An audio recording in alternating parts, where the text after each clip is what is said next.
梵音與藝文帝顫。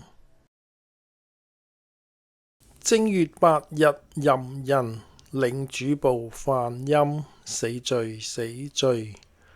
近累奉詔，不足自宣。頃諸鼓吹，廣求異技。是都尉薛王車子，年遲14，能候轉隱聲，與家同音。百上請見，果如其言。即日故宮觀時，乃知天陽之所生，誠有自然之妙物也。潛氣內轉，外音外擊，大不抗越，細不休散。聲悲舊家，曲微上渾。急於黃門，鼓吹溫胡，跌長跌和。後所發音，無不響應。曲折沉浮，尋辨入節。自初情事，中間疑循。胡欲傲其所不知常之以一曲。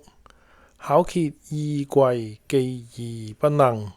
疑似喻字，為聲抑揚，不可勝窮。悠悠轉化，魚龍未盡。記其清擊悲吟，雜而玄無。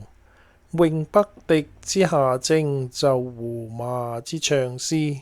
悽入肝脾，哀感還嚴。時時日在西隅，涼風拂蔭。背山臨溪，流泉東逝。同坐仰嘆，觀謝俯聽。莫不懸泣惋涕，悲懷慷慨。自左顛史衲，遣謝明昌。能識以來，耳目所見。